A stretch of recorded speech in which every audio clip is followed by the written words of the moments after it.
Nah, ini adalah kelanjutan dari untuk sistem komposit, di mana pada pertemuan sebelumnya kita sudah bahas mengenai perencanaan plat lantai komposit.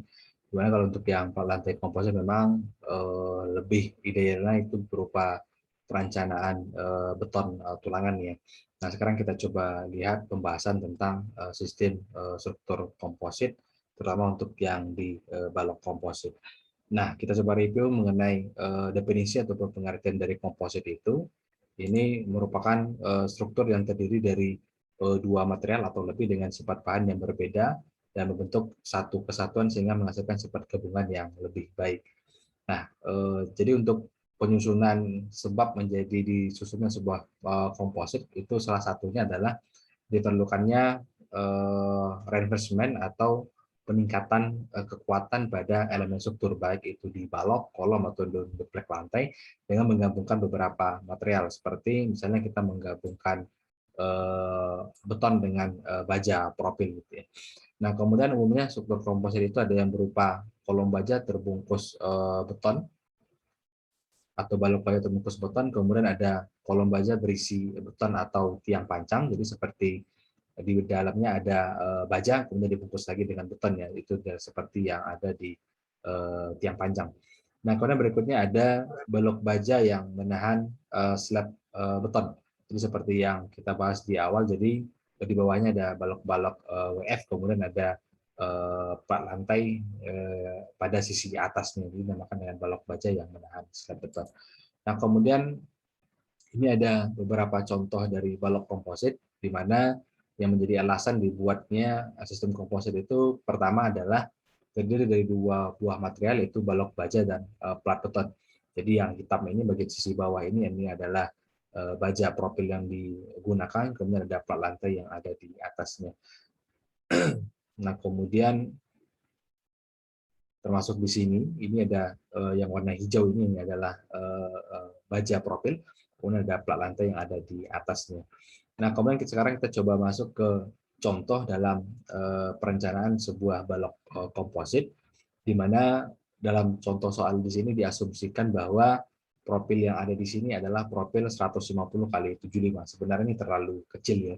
Jadi tingginya ini hanya 15 cm, kemudian lebarnya ini hanya 7,5 cm gitu ya. Jadi memang ini terlalu kecil sebenarnya, 150 kali 75 ini. Cuman nanti kita coba lihat seperti apa pengaruh pengubahan dengan profil yang ada seperti ini. Nah, kemudian jika berdasarkan dari tabel baja profil, baik yang dikeluarkan oleh Garuda ataupun Krakatau dan lainnya, untuk yang profil IWF 15075 ini didapatkan data-data sebagai berikut, berupa H, ini merupakan tinggi kotor ya, dari sisi ujung ke ujung dari baja IWF ini setinggi 150 mili, kemudian B-nya ini adalah 75 mili. Nah, kemudian ini ada data-data lain yang berkaitan dengan profil IWF 150 kali 75 ini. Nah, kemudian termasuk di sini ada IX ya, ada inersia arah X, ada inersia arah Y, kemudian ada nilai R-nya 8. Jadi supaya tahu ini bagian sisinya di mana, silakan di-download tabel profil baja yang dikeluarkan oleh distributor ataupun produsennya.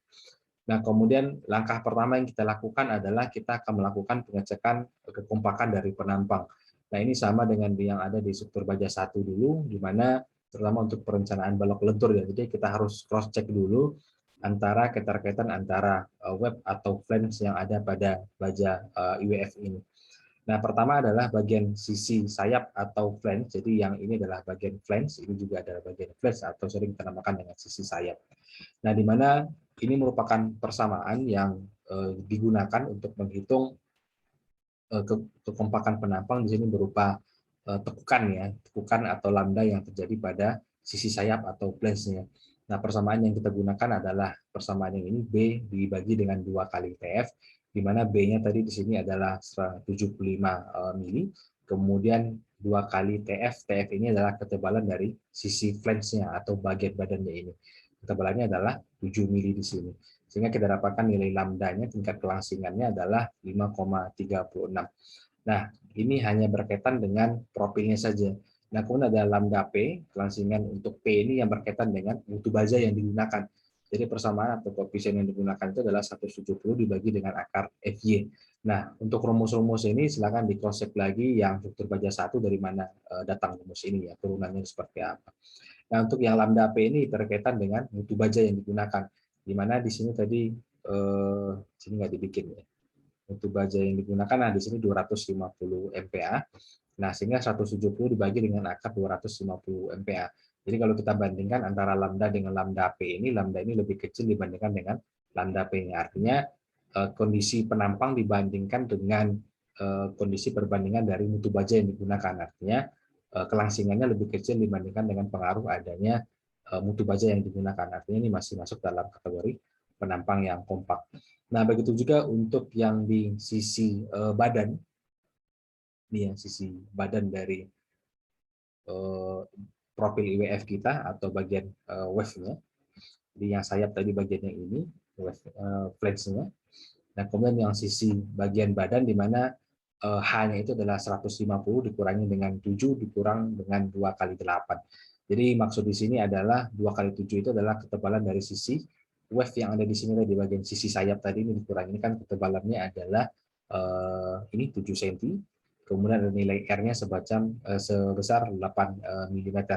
Nah, sehingga H bersih yang tinggal lagi itu adalah sebesar 120 mili. Dari kondisi awal tadi totalnya adalah 150 mili. Setelah kita kurangi ketebalan atas, ketebalan bawah, kemudian kurangi dengan nilai R-nya, maka tinggi bersih untuk yang sisi badan ini adalah 120 mm.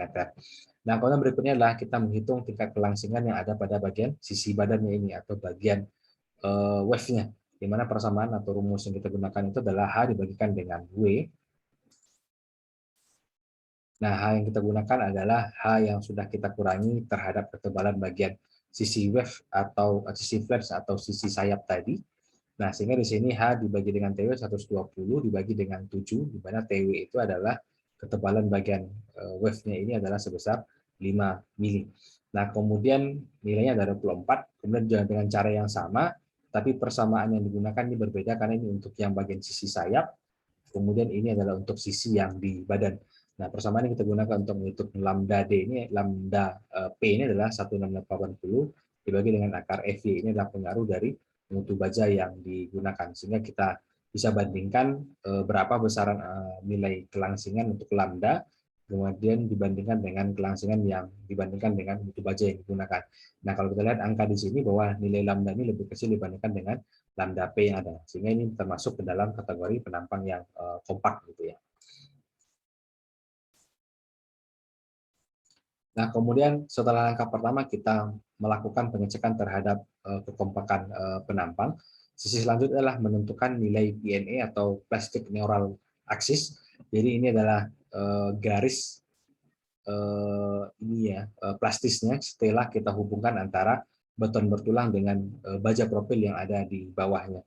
Nah, ada nilai BE ini merupakan lebar efektif dari baja profil yang digunakan. Jadi ada beberapa asumsi. Asumsi pertama adalah nilai BE itu adalah 1/5 dari lebar balok, di mana di awal tadi lebar balok kita adalah 6 meter. Nah, sehingga 1/5 dari 6 meter itu adalah 1,2 meter itu adalah lebar efektifnya. Nah, kemudian asumsi yang kedua untuk B atau lebar efektifnya adalah jarak antar balok, di mana tadi di awal jarak antar balok itu adalah 1,5 meter, jarak antar kolom ya 1,5 meter. Nah, ini asumsi nilai BE atau nilai lebar efektifnya 1,5 meter. Nah, kemudian asumsi yang ketiga adalah nilai BE-nya adalah 4 kali dari tebal plat, di mana tadi tebal plat di awal di sini diasumsikan tadi adalah 150 mili atau 15 cm. Kalau kita lihat di sini 4 kali 0,15 ada 0,6 meter hasilnya. Jadi sudah ada 3 buah asumsi untuk lebar efektif yang kita gunakan. Jadi dari 3 asumsi ini bagian mana yang kita gunakan? Yang kita gunakan adalah dengan nilai yang terkecil dari 3 buah kemungkinannya ini. Sehingga nilai BE yang kita gunakan itu adalah 0,6 meter gitu ya. Jadi ini untuk perhitungan nilai garis plastis neural axis. Jadi sisi plastis setelah kita gabungkan antara beton bertulang yang ada di atasnya terhadap baja profil yang ada di bawahnya. Jadi garis merah ini adalah nilai PNA-nya tadi. Nah, kemudian selanjutnya kita menghitung nilai XPL-nya untuk setelah kita kurangi nanti terhadap nilai PNA yang ada. Persamaan yang kita gunakan adalah XPL itu sama dengan nilai A sama dengan A dikalikan dengan FY dibagi dengan 0,85 FC absen dikalikan dengan BE yang kita gunakan tadi. Nah, kemudian sebelum masuk ke persamaan ini yang perlu diperhatikan adalah satuan yang digunakan ini harus sama. Kalau memang sentimeter, sentimeter semuanya. Kalau meter, meter digunakan semuanya. Nah, kemudian luas penampang yang kita gunakan di sini adalah 40,14, diasumsikan di sini 40,14 ya. Nah, kemudian FY ini mutu baja, kemudian dikalikan dengan 250. Nah, kemudian untuk yang persamaan di sini saya rasa ada kesalahan ya untuk memasukkan nilai, karena nilai A atau luas penampang dari baja profil yang ada di sini itu adalah sebesar 17,85 cm. Tapi kita coba ikuti saja dulu, kita anggap angka ini benar dulu gitu ya. Nah, kemudian dikalikan dengan FY, sementara FY tadi di awal itu sudah diasumsikan sebesar 250 MPa.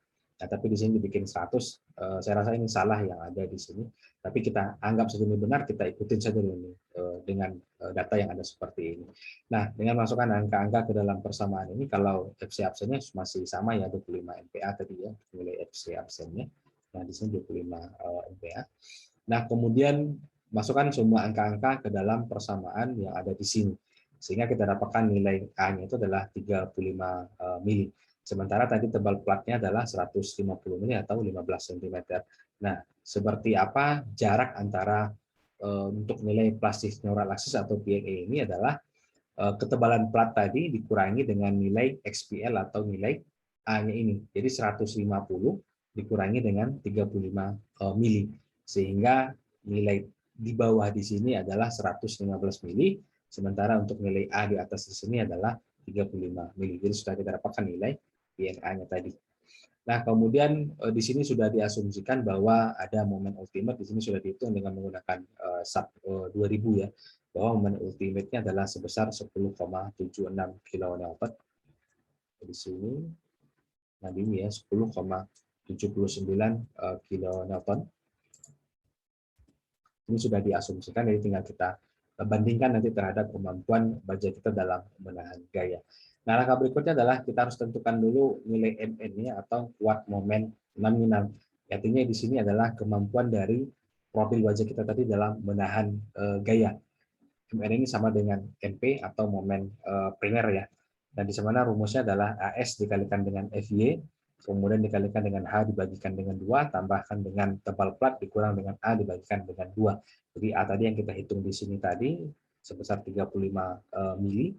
Nah, untuk AS seharusnya dia harus menggunakan AS yang di sini luas penampang baja itu 17,85. Tetapi ini anggap betul saja angka-angka di sini dulu untuk kita bandingkan secara persamaan. Jadi yang secara persamaan sejalan perhitungannya ini sudah benar. Kemudian yang menjadi keraguan kita adalah nilai dari A, kemudian nilai dari FY yang ada di sini ya. Nah, termasuk di sini AS di sini seharusnya tadi adalah 17,85 cm ya. Nah, kalau di sini dia kalau kita hitung itu dibikin di sini 40,14 baru. Nah, di sini dia menggunakannya ini 40,14, kita anggap saja dulu ini benar ya untuk perhitungannya. Dikalikan dengan FY mutu baja tadi sebesar 200.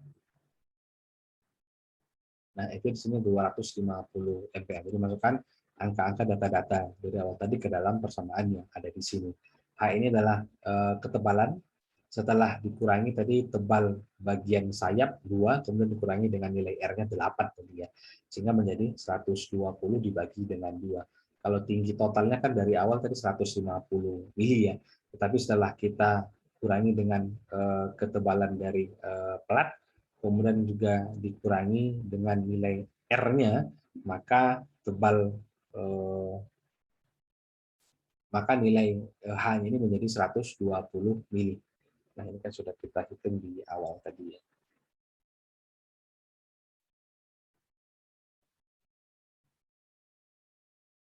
Oke.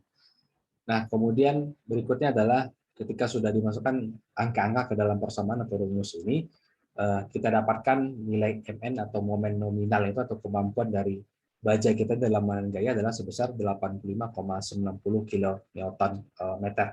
Nah, kemudian ini akan kita bandingkan terhadap nilai MU atau momen ultimate yang terjadi di mana tadi sudah diasumsikan berdasarkan perhitungan menggunakan SAT 2000, nilai MU-nya itu momen ultimate itu adalah 10,79, artinya momen atau beban yang akan terjadi pada profil yang kita rencanakan tadi. Nah, ini tinggal kemudian ini dari MN ini kita kalikan dengan nilai V. V ini adalah koefisien yang baku dikalikan dengan 0,85 dikalikan dengan MN yang ada di sini tadi sebesar 85,90. Sehingga hasilnya ini menjadi 73,0765 setelah kita kalikan dengan nilai V sebesar 0,85. Nah, kemudian kita bisa bandingkan ini adalah momen nominal atau kemampuan baja profil kita dalam menahan gaya. Kemudian MU ini, momen ultimate ini adalah beban atau gaya yang akan terjadi pada profil baja kita. Nah, ternyata kalau kita lihat kemampuannya 85, kemudian momen yang terjadi itu hanya sebesar 10,76. Artinya ini masih memenuhi syarat. Dengan catatannya, kita anggap persamaan ini sudah sama, walaupun sebenarnya tadi untuk nilai AS dan FY ini sebenarnya salah memasukkan data ya, tidak data yang kita asumsikan di awal tadi. Nah, sehingga kalau kondisinya seperti ini, MU-nya ini lebih kecil dibandingkan dengan nilai M dikalikan dari nilai reduksi, dikalikan dengan nilai MN-nya, maka profil yang kita gunakan tadi dalam kondisi yang aman. Nah, langkah berikutnya adalah menghitung shear connector untuk menghubungkan antara, jadi di sini ada shear connector ya, untuk menghubungkan antara bebaja profil yang dari bawahnya terhadap plat beton bertulang yang ada di atasnya. Jadi begitu ada gaya geser yang terjadi, tidak langsung terpisah antara plat lantai dengan baja profil yang ada di bawahnya. Itulah salah satu fungsi dari adanya shear connector-nya. Nah, di sini shear connector diasumsikan menggunakan diameter 16 mm, kemudian luas penampang dengan diameter 16 tadi itu ada sebesar 201,061 mm. Ini persamaan atau rumus untuk menghitung luas dari lingkarannya, di mana di sini diameternya tadi adalah 16 mm. Nah, sehingga dengan berdasarkan nilai ASC ini tadi, luas penampang dari shear connector ini tadi, kita bisa menghitung nanti berapa besaran kuat geser shear connector dengan diameter ini tadi. Nah, QC itu sama dengan persamaan yang digunakan adalah 0,85 dikalikan dengan ASC ini, kemudian dikalikan dengan akar FC absen dikalikan dengan EC. FC absen tadi adalah 25 MPa. Kemudian elastis mobilitas dari beton, ini EC ini konkret gitu ya.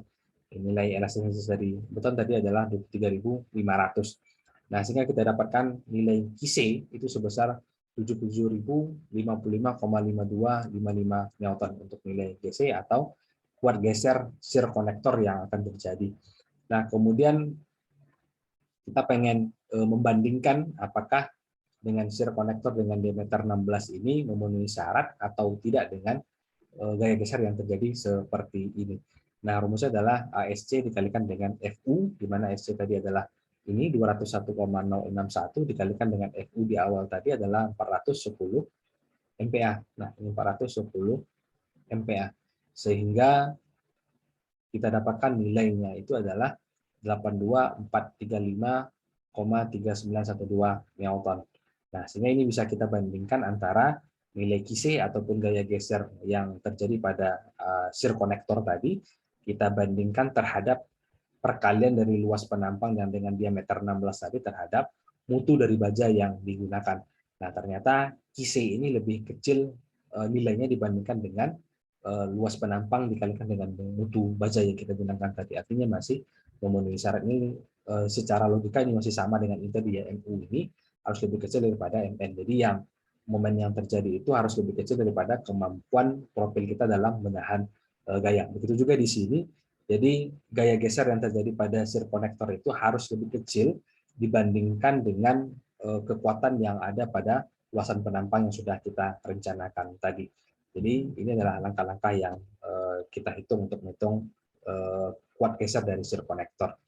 Nah, kemudian berikutnya adalah kita menghitung berapa buah shear connector yang kita butuhkan dengan panjang 6 meter tadi gitu ya. Nah, jadi kita harus hitung dulu nih gaya geser yang horizontal karena kita menghubungkan antara beton bertulang yang ada di atasnya dengan baja profil yang ada di bawah. Sini kita hitung gaya geser dari arah vertikal gitu ya. Dari arah horizontal. Jadi ketika kita hubungkan dua material itu akan ada gaya geser berupa gaya horizontal agar tidak terpisah nanti ini antara baja profil dengan beton bertulang yang ada di atasnya. Nah, persamaan yang kita gunakan di sini adalah FA sama dengan A dikalikan dengan FF kalikan dengan 100. Jadi FY tadi ini sudah salah ya untuk ininya, termasuk untuk nilai A. Nah, di sini A-nya sudah benar ya. Nah, ini adalah data dari profil baja IWF. Di A dikalikan dengan IWF kalikan dengan FY. Nah, A di sini digunakan 17,85, ini sudah benar. Yang tadi salah di sini ya di AS di sini. Nah, kemudian FY-nya di sini 250 ya. Nah, 150. Kemudian sehingga kita dapatkan nilai gaya geser horizontal itu sebesar 446.250 Newton. Nah, kemudian gaya geser akibat adanya beton bertulang yang ada di atasnya ada. Jadi ada FC absen pada betonnya. Persamaan kita gunakan atau rumus kita gunakan adalah 0,85 dikalikan dengan FC absen dikalikan dengan BE lebar efektif yang kita hitung di awal tadi dikalikan dengan A. Jadi data-data ini sudah ada di perhitungan yang sebelumnya. Sehingga kita dapatkan nilainya juga sama ya, 446.250 Newton. Jadi gaya geser horizontal itu adalah sebesar 446.250 Newton. Nah, dengan gaya geser seperti ini, berapa buah kita butuhkan shear konektor yang seperti baut itu untuk panjang antar padang dari balok tadi ada sepanjang 6 meter gitu ya. Nah, untuk menghitung jumlah shear konektor atau N itu adalah PH dibagikan dengan QC. PH itu adalah gaya geser horizontal yang terjadi dibagi dengan nilai QC-nya. Nah, di sini tadi 77.055 ya. Nah, sehingga kita dapatkan nilai N itu adalah 5,79 buah. Jadi ini bisa kita genapkan menjadi 6 buah. Nah, kemudian ini untuk salah satu sih. Jadi kalau kita punya balok panjangnya tadi 6 meter gitu ya. Jadi untuk shear konektor ini dihitung separohnya gitu ya. Hitung separohnya kita dapatkan 6 buah. Jadi kan dibagi 2 tadi ya 6 buah. Sehingga kalau 6 buah ini untuk yang 3 meter jadi kita hitung per senternya, senter dari yang panjang 6 meter tadi. Sehingga untuk yang panjang balok 6 meter tadi, maka kita butuhkan shear konektor itu sebanyak 12 buah untuk jumlah shear konektornya. Dan kemudian ini adalah jarak antar shear konektor, ini jarak yang transversat, ini adalah jarak yang longitudinal. Nah, ini adalah persyaratan-persyaratan yang memang sudah diatur dalam SNI 4 kali diameter. Jadi semakin besar diameter yang digunakan, maka jarak minimum yang kita gunakan itu juga semakin jauh gitu ya. Nah, ini untuk balok dengan kondisi tadi sepanjang 6 meter ya. Nah, untuk jarak longitudinal dikalikan dengan 6D, 6 kali dari diameter, kemudian jarak maksimalnya 68 dikalikan dengan TP. Nah, kemudian ini adalah jarak yang kita dapatkan dari satu shear konektor dengan shear konektor yang lain. Ini untuk yang jarak transversal atau jarak yang pendek itu ya, yang lebarnya. Kemudian yang longitudinal ini adalah jarak yang memanjangnya. Jadi diambil apakah itu 64 atau 150, ini yang minimalnya, ini yang maksimalnya. Jadi memang hindari penggunaan yang maksimal ini ya, paling tidak di minimal atau di antara minimal dengan maksimal ini. Dan kemudian untuk yang jarak longitudinal itu juga sama, ada yang minimal, ada yang maksimal. Nah, sehingga di sini digunakan untuk X-nya itu adalah L sama dengan 0,5 dikalikan dengan N. Jumlahnya tadi adalah 12 ya. Nah, sehingga jarak yang diambil di sini adalah 1000 mm atau 1 meter ya. Jadi dia memang terletak antara di sini. 96 dengan 1200. Jadi ini masih memenuhi persyaratan nilai X-nya ini harus berada antara nilai minimal dengan maksimal. Minimal yang kalau kita lihat dari 4 asumsi di sini adalah 64, kemudian yang maksimal di sini adalah 1200 mm atau 1,2 meter ya. Jadi untuk mendapatkan nilai X yang optimum itu adalah L dibagikan dengan 0,5 dari N. L ini adalah panjang baja profil yang kita rencanakan tadi sepanjang 6 meter dibagi dengan 0,5 dikalikan dengan N tadi adalah 12 buah shear konektor yang kita gunakan dengan panjang balok sepanjang 6 meter tadi. Sehingga X optimum yang kita gunakan itu adalah 1000 mm. Yang perlu jadi catatan di sini adalah nilai AS dan FY di sini ya. Saya rasa ini ada kesalahan dalam memasukin angka ini, tapi secara persamaan ini sudah sama. Dari segi rumus yang digunakan ini sudah sama. Nah, ada yang ingin ditanyakan kira-kira untuk pembahasan kita di malam hari ini? Minggu depan kalau saya tidak salah sudah UTS ya.